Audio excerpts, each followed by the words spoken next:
Salut à toi qui veut reprendre le contrôle de ta vie, ici c'est Zenrila et dans cette vidéo je voulais te parler d'une nouvelle que j'ai eue hier et qui n'était pas trop plaisante, mais ça va m'aider à t'expliquer quelque chose. Hier soir j'étais en train de regarder des séries avec ma femme et ensuite j'ai pris mon téléphone et j'ai vu un des membres d'Habilitat. Donc si tu ne le sais pas, il m'est arrivé d'aller plusieurs fois au centre de désintoxication carcérale à Hawaï, qui est le centre qui a le taux de réussite le plus élevé au niveau des taux de réussite, des taux de réussite, ça veut dire des personnes qui sortent du programme et qui, 5 ans après, ne sont ni retombées dans la drogue, ni dans les problèmes avec la police. Et je vois sur Facebook qu'il y a ce garçon qui parle du fait qu'il a cherché et tous les centres de désintox sont fermés pour le moment dû au coronavirus et qu'il est retombé, machin et tout. Et au départ, je suis pas sûr de comprendre. Je vais voir les commentaires et il y a toutes les autres personnes d'Habilitat. On dit, mais enfin, qu'est-ce qui s'est passé? Qu'est-ce qui se passe? Allez, mec, rappelle-toi des règles qu'on suit et tout ça. Et le matin, moi justement hier matin, j'avais parlé avec Jeff Nash, le directeur justement d'Habilitat, et j'appelle Will, j'appelle le garçon, et alors je lui demande qu'est-ce qui s'est passé. Et il me dit que, au fait, avec toute cette histoire, donc lui, il habite à Hawaï, maintenant il est resté à Hawaï finalement, mais à la base, il est du Texas. Et il dit qu'au fait qu'avec toute cette histoire du coronavirus, toute cette histoire du Covid-19, tout le lockdown, est-ce qu'il faut rester, est-ce qu'il ne faut pas rester, surtout que là-bas c'est quand même c'est super drama quoi.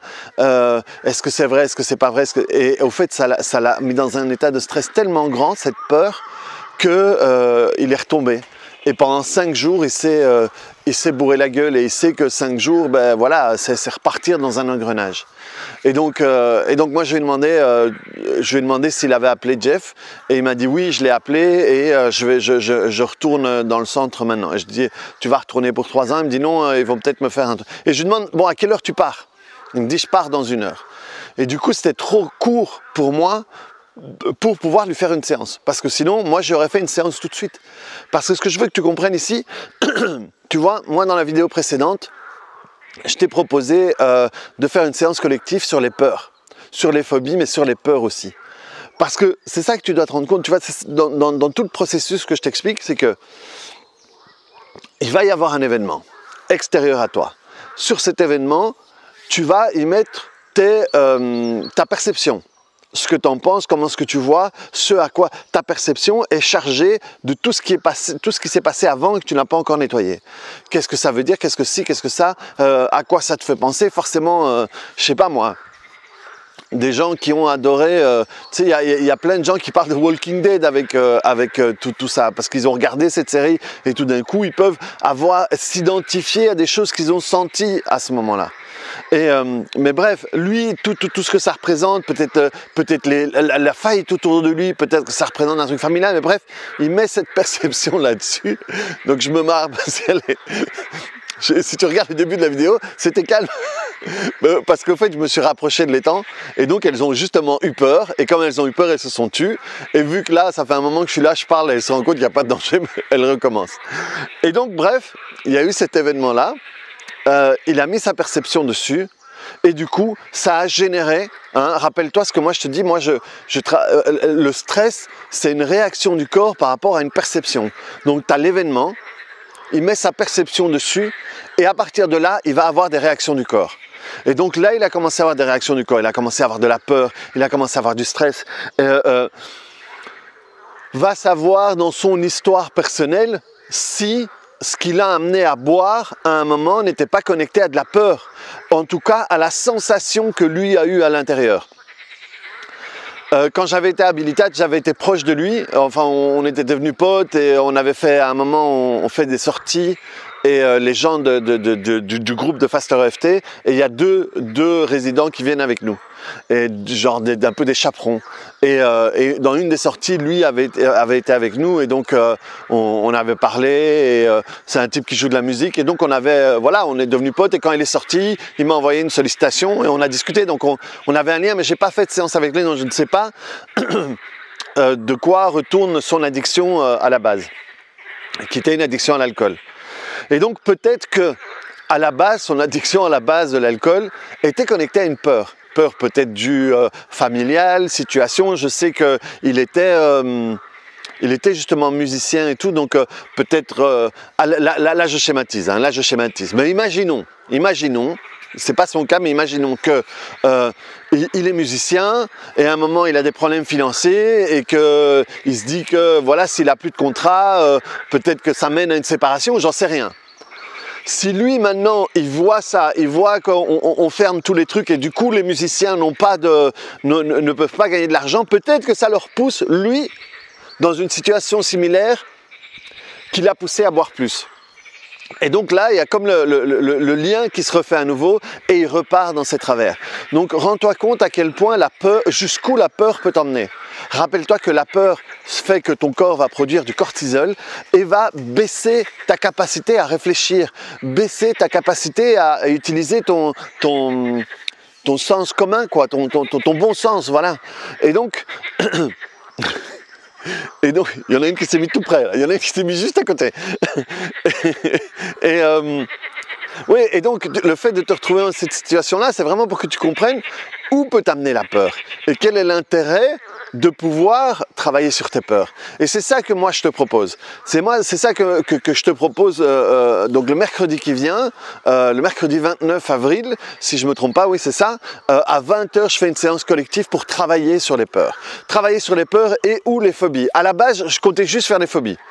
Parce que voilà, pour moi c'est facile, j'ai un protocole qui marche super bien et tout ça. Mais après je me suis dit justement dans cette situation-ci, c'est dommage de ne pas faire des peurs. Parce qu'on peut avoir peur de tout et n'importe quoi. Ici, finalement, lui va dire c'est la situation du Covid-19, du coronavirus. Mais au fait, c'est pas ça. C'est la peur que lui a eu peut-être de tout d'un coup les fermetures, les gens qui disaient qu'ils n'ont pas d'argent ou qui sont limités dans leur liberté ou quoi que ce soit. Va savoir quel a été le déclencheur qui l'a renvoyé vers là. Et donc, en réalité, ce qu'il faut faire pour le libérer lui maintenant, et c'est pour ça que j'aurais voulu lui faire une séance, et quand on est dans Habilitat, dans le centre des intoxications, c'est super cadré quoi. Et donc il n'y a pas de facilité. Moi je suis un peu pote avec Jeff, et j'ai déjà, quand j'avais été là-bas, j'avais déjà poussé un petit peu les lignes. J'avais fait des choses qui n'étaient pas permises, et Jeff m'avait laissé faire parce qu'il avait aimé le fait que... comme ils disent aux États-Unis, j'avais pas pris non pour une réponse. Et donc j'avais un peu forcé parce que j'y croyais. Et je sais que ça lui a plu. Et donc ici, je lui ai envoyé un message, je lui ai dit écoute, je sais qu'on peut pas. Je sais que c'est pas la politique du truc. Mais c'est juste la peur qui le remet dedans. Ce que je voudrais proposer, c'est que de là-bas, de Skype, de Messenger, de WhatsApp, de n'importe quoi, je lui fasse une séance pour retirer la peur. Et ça va aider tout le reste. Donc voilà.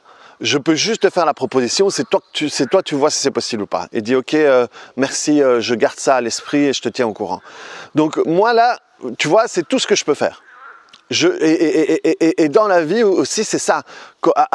On se met énormément la pression par rapport aux résultats, alors qu'il faut se mettre la pression par rapport à faire ce qu'on peut faire.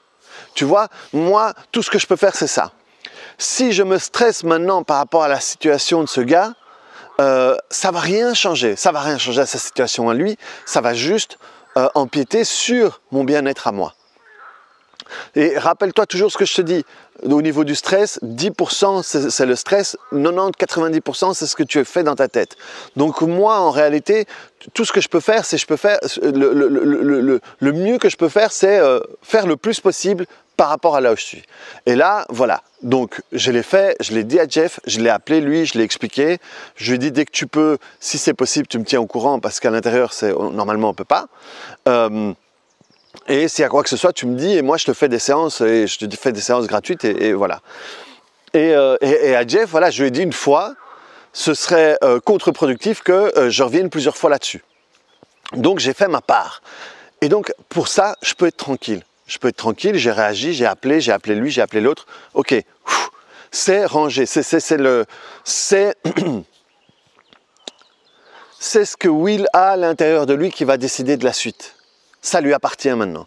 Ça lui appartient par rapport au truc qu'il fait à l'intérieur de lui. Moi, j'ai envoyé le signal, je vais juste voir ce qui va arriver, mais il faut que je lâche tout ça. Donc, ça, c'est un des trucs, un des exemples de peur qui peut arriver. Mais voilà, il y a la peur de tout. Là, on va tous être assez inventifs pour créer nos peurs. Voilà, pour le moment, mon fils, il passe dans une phase où il dit qu'il a peur la nuit. Alors que lui n'a jamais eu peur, il a 6 ans, il n'a jamais eu peur la nuit, il s'est toujours promené la nuit sans aucun problème. Et alors il m'explique, voilà, tu vois, des fois je me réveille la nuit et je regarde là où sont mes vêtements et je crois qu'il y a un monstre. Et donc, quand on voit un enfant faire ça, on comprend et on se dit oui, mais enfin c'est rien. Mais quand on est adulte, on fait exactement la même chose. Et c'est pour ça que je t'avais fait une vidéo qui s'appelle le monstre en dessous de ton lit. Quel est le monstre qui est en dessous de ton lit? C'est qu'est-ce que tu construis à l'intérieur de toi pour générer de la peur?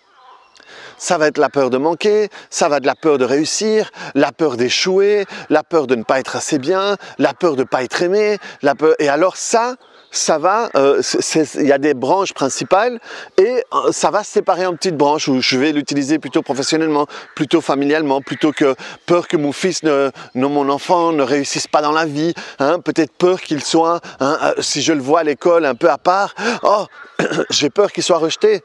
Et en réalité, j'ai pas peur qu'il soit rejeté. Mais le fait de le voir comme ça me renvoie à ce que moi j'ai gardé à l'intérieur de moi. Et au fait de moi avoir peur d'être rejeté. Parce que si ça se trouve, il aime bien être tout seul. Et ça lui permet de faire fonctionner, je sais pas moi, son imagination ou quoi. J'en sais rien, mais moi je projette. Je projette, c'est ma perception. C'est vraiment ça que tu dois comprendre. Et une fois que tu changes ta perception, tu changes tout le reste. Ici, dans le cas de mon pote à Habilitate, c'est juste ça. Si je peux juste lui faire changer sa perception sur ce qui se passe, tout le reste, c'est le chaînon manquant. Tu vois, si je fais partir ça, le reste n'arrive pas. Il ne retombe pas dans l'alcool. Par contre, ce qui n'a peut-être pas été fait convenablement lors de ces séances, mais des fois on n'a pas le temps d'arriver au bout. On travaille tellement sur les traumatismes qu'on n'a pas le temps d'arriver au bout. Il n'y a pas eu de rejet sur l'alcool, au fait.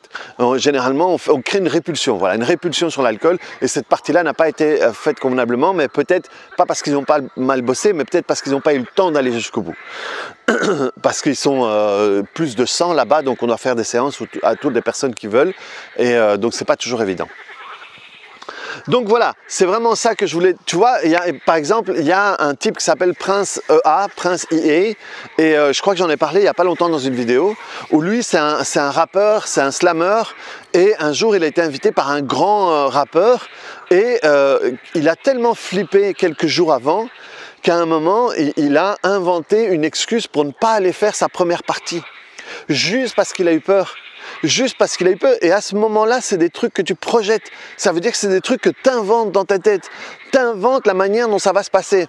Et le pire là-dessus, c'est que honnêtement, regarde toutes les fois où tu as fait des plans pour des choses et tu vas voir que 99,99% du temps, eh bien, ça ne se passe pas comme tu l'as imaginé. Et dans les peurs, c'est pareil, ça ne va pas se passer comme tu l'as imaginé.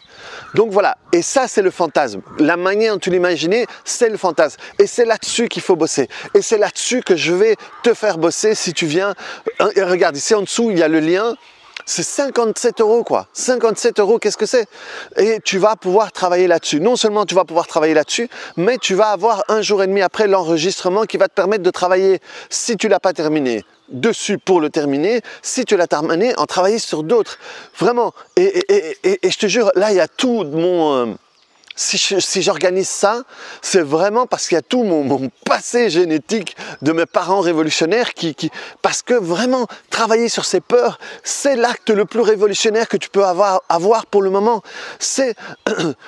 que tu crois, que tu sois complotiste ou pas, merde, c'est difficile de croire qu'on ne se fout pas de notre gueule et qu'on ne veut pas, d'une manière ou d'une autre, profiter de nous. Et on va profiter de nous avec la peur. Le coronavirus, mais il y a eu plein d'autres trucs avant. Et donc, vraiment, reprendre le contrôle de ta vie sur la peur, c'est le meilleur truc que tu peux faire pour te diriger vers ce qui est vraiment pour toi. Non seulement ça, mais aussi pour donner le message à l'inconscient des gens autour de toi qu'on peut fonctionner en éliminant des peurs. Donc voilà, reprends le contrôle de ta vie, clique sur le bouton j'aime. Si ça t'intéresse, clique sur le lien ici en dessous pour voir s'il y a encore de la place pour cette séance collective. Tu vas voir, je reçois encore des mails des personnes qui ont participé au truc que j'avais fait sur les traumatismes en me disant c'est super chouette d'avoir l'enregistrement parce que je peux travailler sur autre chose et j'en ai déjà fait 1, 2, 3, 4, 5. Il y a une personne qui m'a dit qu'elle en avait fait 5, vraiment avec un enregistrement à 57 €, donc ça vaut vraiment le coup. Donc voilà, reprends le contrôle de ta vie, clique sur le bouton j'aime et on se voit bientôt sur une autre vidéo avec les grenouilles. C'est la période, hein, donc on est parti pour au moins un mois où tu n'auras pas une vidéo tout à fait tranquille avec moi, elles seront toujours là. Allez, salut!